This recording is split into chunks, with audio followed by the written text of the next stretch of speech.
Magandang gabi po sa ating lahat. Palakpakan nga po natin ang Panginoon. Ang una-una ay binabati ko po kayo ng Happy New Year. Ito po yung ikapitong araw pa lamang ng taong 2026.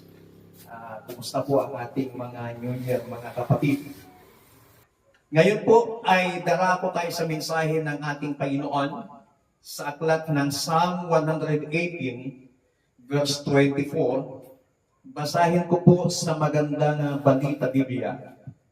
Ito ang araw na ginawa ng Panginoon. Magalak tayo at magdiwang sa araw na ito. Yung binasa kanina sa English, this is the day that the Lord has made. We will rejoice and be glad in it. Ang paksa ng mensahe na aking sasabihin sa gabi kong ito is new beginning. Bagong paniwala. Ang talatang ito na atin pong binasa ay paalala po sa atin na bawat araw ay regalo mula sa Diyos. Na kahit anumang mangyari sa ating mga buhay, tayo ay tinawag ng Diyos na maging magalak. Tayo ay tinawag ng Diyos na magdiwang sa biyaya at kabutihan ng ating Panginoon. Dahil napakaliwanag yung kanyang sinabi na ito ang araw na ginawa ng Panginoon. Magalak tayo at magdiwang sa araw na ito. Kaya isa pa pong pagpapatunay na wala pong araw na malas. Lahat ng araw ay ginawa ng Panginoon. Kaya bawat araw, from Monday to Sunday, dapat lagi tayong magalak at dapat lagi tayong magdiwang sapagkat ang bawat araw ay regalo sa atin ng ating pong Panginoon. Matatandaan po natin, ito yung ikapitong araw ng taong 2026. Ang bawat taon ay lumilipas. Ang bawat taon ay nagwawakas. Meron lamang 365 days sa Gregorian calendar na sinusunod natin. Kaya bawat taon nagpapalit-palit, nagwawakas. Pero tandaan po natin, ng katapatan at kabutihan ng Panginoon ay walang katapusan. Kaya dapat lamang bilang mga anak ng Diyos, tayo po ay magdiwang, tayo po ay magalak. Dahil ang bawat araw ay ginawa ng Panginoon, ang bawat araw ay regalo sa atin ng Panginoon. Na sa bawat paggising po natin, may bagong sikat ng araw, may bagong araw, may bagong umaga na binibigay sa atin ng Panginoon. Kaya sa ating pagsisimula ng panibagong buhay, nitong panibagong taon, dapat tayo pong mga mananampalataya, sisimulan natin ito sa pamamagitan ng pagsamba, pagpuri sa ating Panginoon, at tiyak magtatapos ito sa pagsamba at papuri sa Panginoon. Kung maalala po natin mga kapatid, yung buhay ni Jesus Christ dito sa ibabaw ng lupa, nagsimula siya sa pagsamba, pagpuri sa Panginoon, at nagwakas siya sa pagpuri at pagsamba sa Panginoon. Nung siya'y nakabayubay sa krus ng Kalbaryo, yung unang kanyang panalangin, Father, nagsimula sa Diyos Ama. Father, forgive them, sabi niya. Nagsimula siya. And then sa kanyang pagtatapos, sa pagpitong wika, ang sabi niya, Father, into your hands, I commit my spirit. Nagsimula sa panalangin, nagtapos sa panalangin. Nagsimula sa pagtitiwala sa Diyos Ama, nagtapos sa pagtitiwala sa Diyos Ama. Kaya sa buhay po natin bilang isang mananampalataya, kailangan simulan natin ang ating panibagong araw, panibagong taon, panibagong buhay na mayroong pasasalamat na nagsisimula tayo sa Diyos at magtatapos tayo sa Diyos. But ang tanong po natin dito is, how can we start a new beginning? Paano tayo makapagsimula ng panibagong simula? There are some biblical ways to start a new beginning. Meron tayong tinatawag na TTH. Pag sinabing TTH, sabi nila Tuesday at saka Thursday. Pero sa gabi pong ito, yung tatlong litra na yan ay meron pong meaning. Number 1, T. Thank God for the past. Pasalamatan natin ang Diyos sa nakaraan. Sino pong nag-devotion dito na nalangin 12 midnight noong December 2025 bago magtapos ang taon?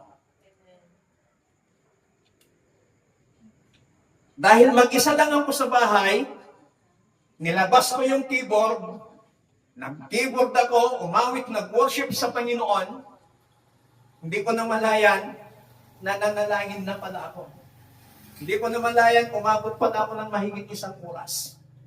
Simula ko 11 o'clock. Hindi ko na hinintay yung 12 o'clock midnight. 11 o'clock, simula na ako. Dati-dati kapag kumpleto kami sa pamilya, sabay-sabay kaming nananalangin. Yun yung pagsalubong namin sa bagong taon. 10 o'clock pa lang yan or 11 o'clock, nagdi-devotion na kami, nagpipray na kami, nagti-testimony na kami, nagsisharing time na kami. At nagpapasalamat kami sa Panginoon na sa loob ng 365 days ng bawat taon, kailanman ang Diyos hindi nagkulang. Amen. Amen. Kaya napakaganda na sa pagsisimula natin ng panibagong simula, pasalamatan natin ang Panginoon sa nakaraan. Lamentation chapter 3 verses 22 to 23. The steadfast love of the Lord never ceases. They are new every morning. New every morning. Sa pag-alala natin, pagpapasalamat natin sa Diyos sa nakaraan, we must remember God's faithfulness. Kung minsan ay hindi tayo nagiging tapat sa Diyos, nagkukulang tayo as bilang tao, may mga pagkakamali tayo, may mga pagkukulang tayo sa Panginoon, but still God is faithful to us. Itong taong 2025, naging tapat sa atin ang Panginoon. Mula nung nagsimula ang gawain ng Diyos sa lugar na ito, mula nung lahat ng tumatayo dito na nagpapatotoo, wala pa akong narinig mula sa mga tumatayo na nagpapatotoo na sinasabi nila na pinabayaan sila ng Panginoon. Pero lahat ng naririnig ko mula sa inyo mga kapatid na nagpapatotoo, napakabuti at napakatapat ang Panginoon. So doon pa lamang kayo na mismo ang nagtitestify, kayo na mismo ang nagsasabi na ang Diyos ay napakatapat. Kaya kung ating alalahanin yung katapatan ng Panginoon sa nakaraan, I believe mas lalo mong pag-iigihan, mas lalo mong ibibigay yung the best mo para sa Panginoon itong taong 2026. Yung pagpapasalamat natin sa Diyos sa nakaraan, we must learn from past experiences. May mga past experiences tayo sa Panginoon. Ano yung mga yon? Sometimes nakaranas tayo ng mga victory sa Panginoon. Kaya sarap isipin na sa loob ng 365 days, ilang victory na ang ibinigay sa iyo ng Panginoon. Siguro hindi na natin mabilang sa ating mga daliri. Kasamang daliri ng ating mga paa. Yung mga tagumpay na naranasan natin na ibinigay sa atin ng Panginoon noong taong 2025. At habang inaalala natin yung mga victories natin sa Panginoon, naalala din natin ano yung mga ginawa natin. Bakit nakamit natin yung victory na yan? At hindi lamang yan ang dapat nating matutunan. We must learn from our failures. Sino pong nakaranas ng failure kung taong 2025? I myself, nagkaroon po ako ng failure. Pero sa failure na yon, tinuruan ako ng Panginoon. Meron din akong business. Nagkaroon ng failure yung business ko. Lahat po tayo sa personal life ko, may mga failures din ako. At nakita ko, pinag-aralan ko. Dahil mag-isa lang ako sa bahay, kumuha po ako ng mga papel. Nilista ko lahat ng personal failures ko.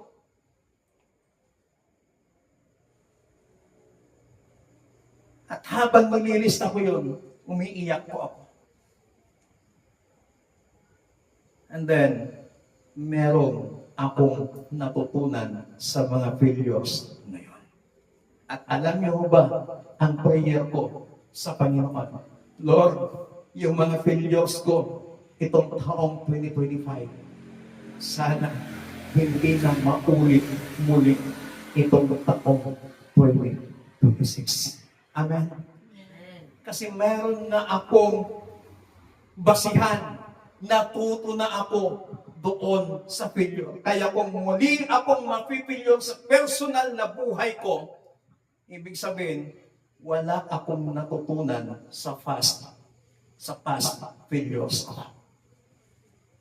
Sometimes, inaalaw tayo ng Panginoon na makaranas ng failure sa buhay upang matuto po tayo doon. Amen? Amen. Amen. Amen. Lahat tayo may failures. But, we must learn from our past experiences sa ating mga buhay. Amen? Number 2, T. Trust God in the present. Magtiwala ka sa Diyos sa pangkasalukuyan. This is our present. 2026 is our present. Ang taong ito ang ating present. Anong sabi sa Proverbs chapter 3 verse 5? Trust in the Lord with all your heart.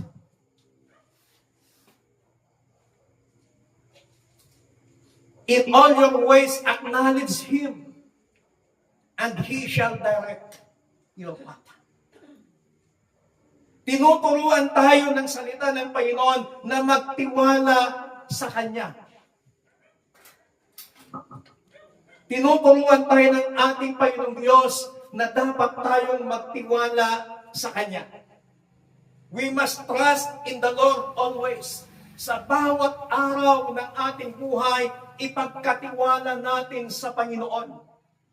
Pagtiwalaan natin ng lubos ang ating Diyos na siyang lumalang sa atin, na siyang nagbigay ng bawat araw sa ating mga buhay. Dahil ang bawat araw, ang sabi ng Biblia, ang sabi ng ating binasa, this is the day that the Lord has made, and we will rejoice and be glad. Kaya habang nagtitiwala tayo sa Panginoon, tayo po ay laging magalak, tayo po ay laging matuwa. We must live each day for Him. Na sa bawat araw, mamuhay tayo para sa Panginoon. Na sa bawat araw, ibigay natin sa Diyos ang pinaka-the best. Na sa bawat araw, ipagkatiwala natin sa Panginoon.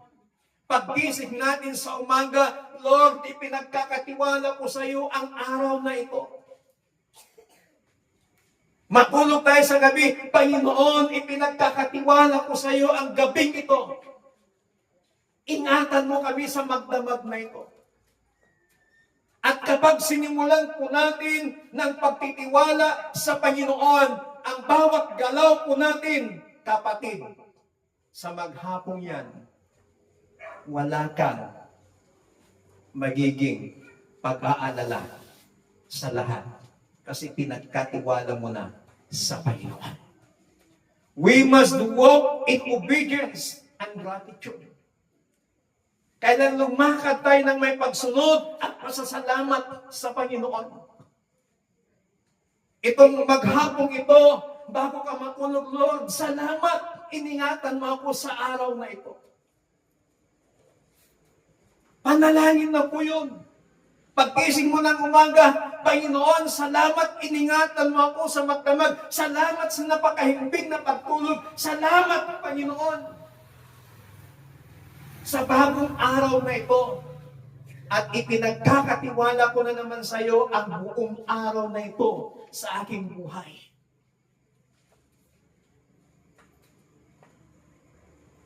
Kapag ikaw ay matutog magpasalamat sa Panginoon, yung pagpapasalamat mo pa lamang sa Diyos, it implies that you are trusting God.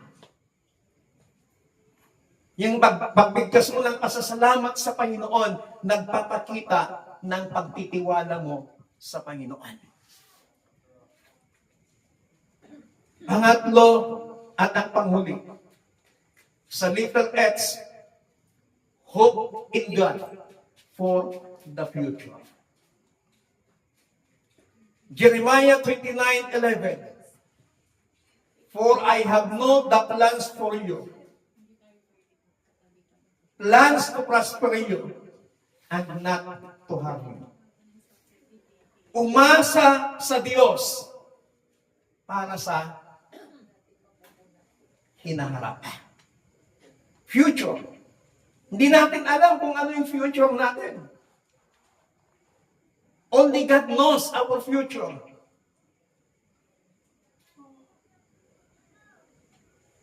Ang dami nating pangarap. Sinong may mga pangarap ng 2025 na hindi po natupad?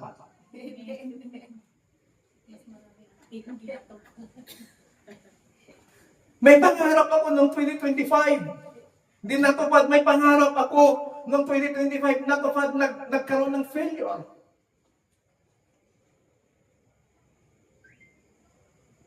At ang sabi ng Psalm, umasa ka sa Diyos at ang mabuti ay gawin. So habang umaasa tayo sa Panginoon para sa ating future, gumawa ka ng mabuti para sa Panginoon. Amen. We must commit the year to God's plan. Itong taong 2026, italaga natin sa Panginoon. Meron ng plano ang Diyos sa buhay po natin. Meron na akong plano ang Diyos sa buhay mo. Meron na akong plano ang Diyos sa buhay ko. Meron na akong plano ang Diyos sa bawat isa po sa atin. Kaya dapat lamang na italaga natin sa Kanya ang buong taong ito na sasabihin natin, Panginoon, tulungan mo ako. Ipinagkakatiwala ko sa iyo ang buong taong ito. Aasa ako sa iyo. Wala akong ibang aasahan, kundi ikaw lang. Amen. Minsan ang pangako ng tao, nagbabago. Pag sa pangako ng tao tayo aasa, nagbabago ho yan.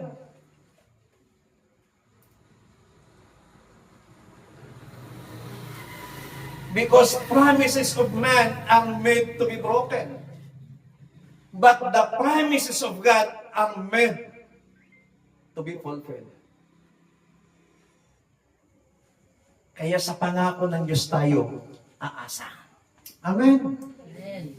Habang umaasa tayo sa Panginoon, magugulat lamang po tayo. Meron pong gagamitin ang Diyos sa buhay po natin upang ikaw ay i-bless, upang ikaw ay pagpalain. Amen. Amen.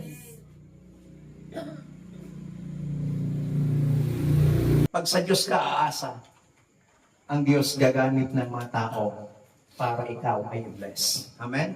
Amen. So, we must commit the year to God's plan.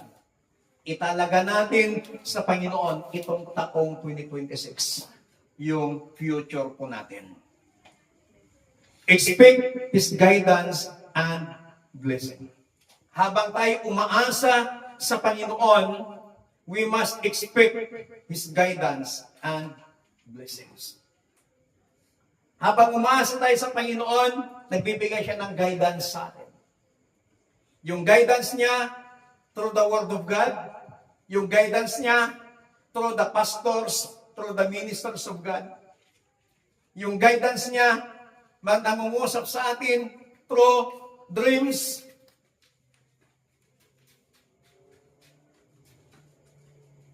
at asahan po natin na kapag sinunod natin yung guidance ng Panginoon, there is the blessings. Ganyan naman ng Panginoon eh. Meron siyang ipapagawa sa iyo, bibigyan ka ng guide. At kung gagawin mo yung ibinibigay niya, then, at the end, merong blessing ang Panginoon. Yung blessing na yan, it's either financial, it's either material, it's either spiritual, or it's either physical.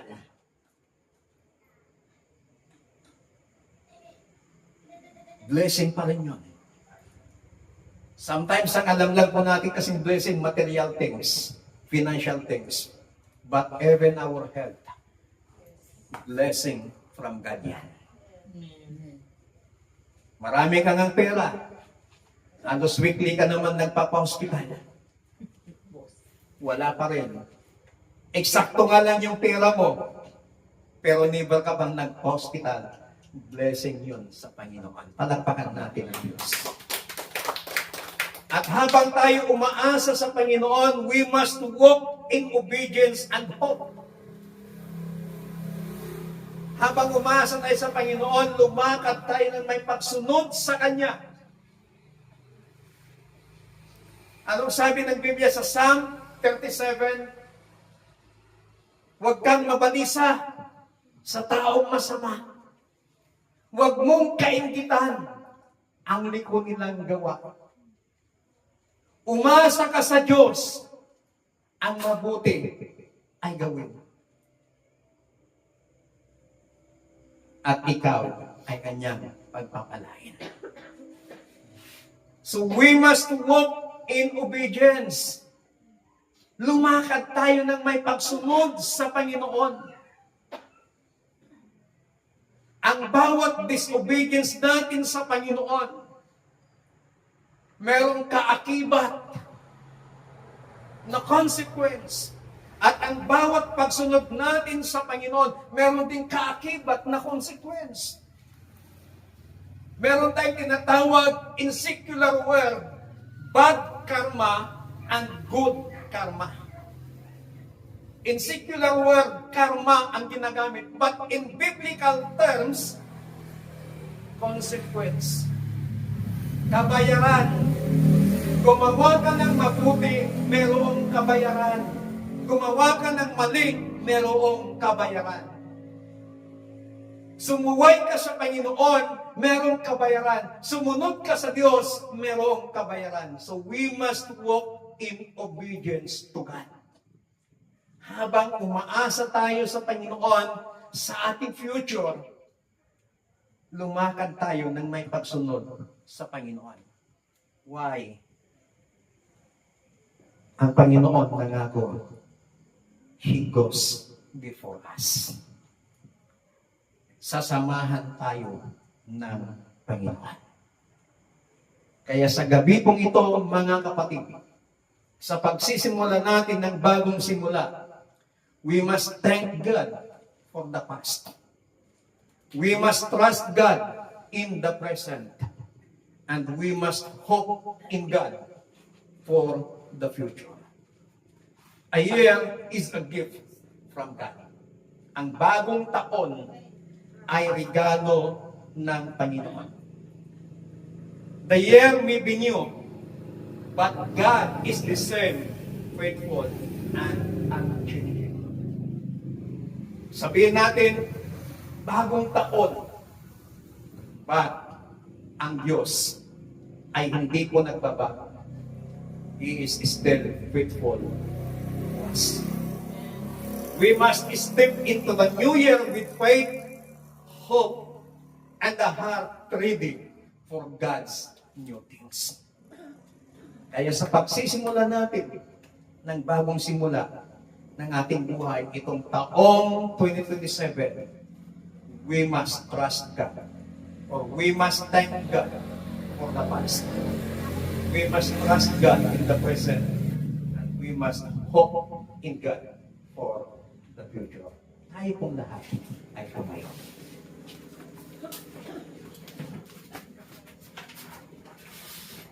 Wala po tayong pwedeng may pagmalaki sa Panginoon. Anytime, any moment. Kung gustong kunin ng Panginoon ang ating buhay, wala po tayong magagawa. But, ang tanong, kailan ka huling nagpasalamat sa Diyos? Kailan mo huling pinasalamatan ng Panginoon sa mga victories mo noong nakaraang taon? Kailan mo pinasalamatan ng Panginoon sa mga failures mo sa buhay? Sa mga failures mo.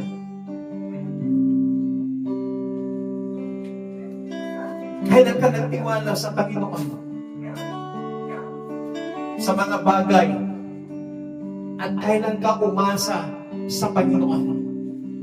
Sa gabi po ito, mga kapatid, sa pagsisimula natin ng bagong simula, nasa ikapitong araw pa lamang tayo ng taong 2026. Simulan po natin na pasalamatan ng Panginoon. Simulan po natin magtiwala sa Panginoon. At simulan po natin umasa sa ating Panginoon. Hallelujah. Thank you, Lord, the things I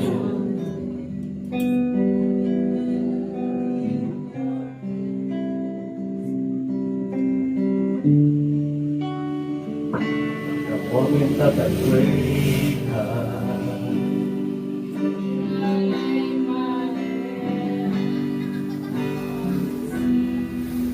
of the goodness of God. All my life you have been faithful. All my life you have been so good. With every breath that I am able, I will sing of the goodness of God. All my life